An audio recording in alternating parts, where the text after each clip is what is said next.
જય માતાજી મિત્રો, સ્વાગત છે તમારું આપણી ચેનલ જાડેજા હિતાંશમાં.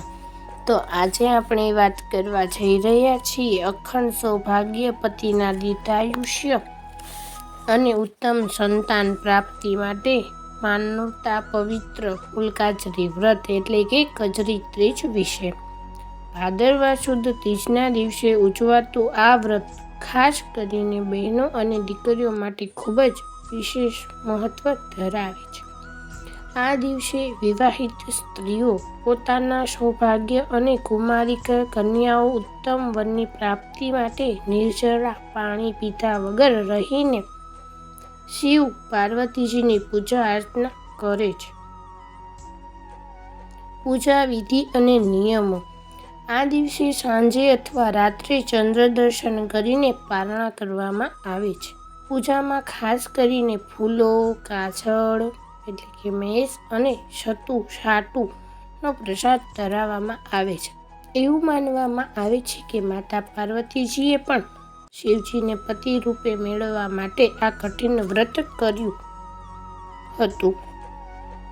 તો ચાલો આજના વિડીયોમાં આપણે ફૂલકાજરી વ્રતની સંપૂર્ણ પૂજા વિધિ, શુભ મુહૂર્ત અને વ્રતની કથા વિસ્તારથી જાણીએ. જો તમને આ વિડીયો પસંદ આવે તો લાઈક, શેર અને ચેનલને સબસ્ક્રાઈબ કરવાનું ન ભૂલતા. જય શિવ પાર્વતી. આ વ્રત ખાસ કરીને કુંવારીઓ કન્યાઓ કરે છે અને આ વ્રત ફૂલ સૂંઘીને કરવાનું છે. શ્રાવણ સુદ ત્રીજ એટલે કે શ્રાવણ માસની પહેલી ત્રીજ. આ દિવસે આ વ્રત લેવામાં આવે છે અને ખાસ કરીને આ વ્રત કુંવારીઓ કન્યાઓ લે છે. આ દિવસે વ્રત કરનાર કન્યા સવારે વહેલી ઉઠે છે, સવારે નાહી ધોઈને તૈયાર થાય છે. આ દિવસે કન્યાઓ નકોડા ઉપવાસ કરે છે અને પાણી પણ બને ત્યાં સુધી નથી પીતી. તેમ છતાં પણ જો પાણી પીવું હોય તો ફૂલ સૂંઘીને પાણી પીએ છે. ત્યાર પછી શંકર ભગવાનના મંદિરે જાય છે અને ત્યાં આગળ શંકર ભગવાનનું પૂજન કરે છે.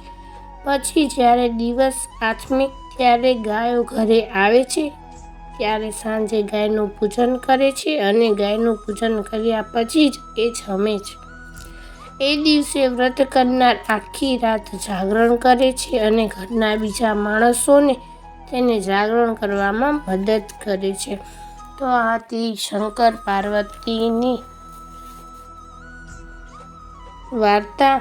જો તમને આ વિડીયો ગમ્યો હોય તો વિડીયોને લાઈક કરજો મિત્રો, શેર કરજો અને સબસ્ક્રાઈબ કરવાનું ન ભૂલતા. વ્રતની પૂર્વ તૈયારી અને સામગ્રી.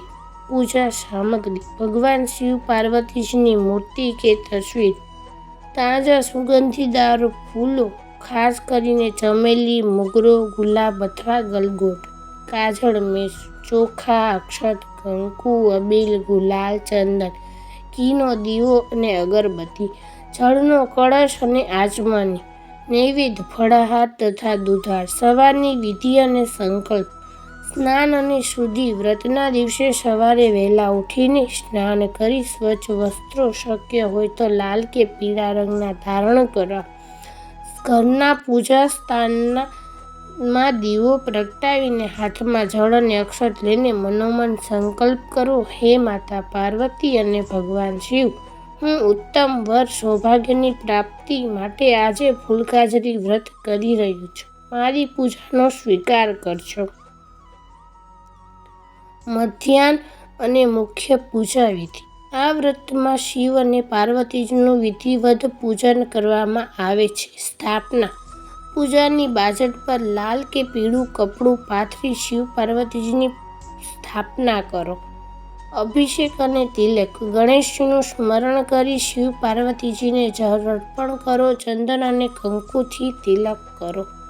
કાજળ અને શૃંગાર. માતા પાર્વતીજીને કાજળ, મેસ અથવા શૃંગારની સામગ્રીઓ અર્પણ કરો. ફૂલ અર્પણ કરવા. આ વ્રતમાં ફૂલોનું વિશેષ મહત્વ છે. મહાદેવ અને પાર્વતીજીને તાજા અને સુગંધીદાર ફૂલો અર્પણ કરો. ધૂપ, દીપ અને નૈવેદ્ય, ઘીનો દીવો અને અગરબત્તી કરી ભગવાનને ફળ અથવા મીઠાઈનો ભોગ ધરાવો. વ્રત કથા અને જાગરણ. વાર્તા સાંભળવી. પૂજા પૂર્ણ થયા પછી ફૂલકાજરીની. જય માતાજી. હર હર મહાદેવ. ફરી જ મળીશું આવા ધાર્મિક વિડીયો સાથે મિત્રો. જય માતાજી.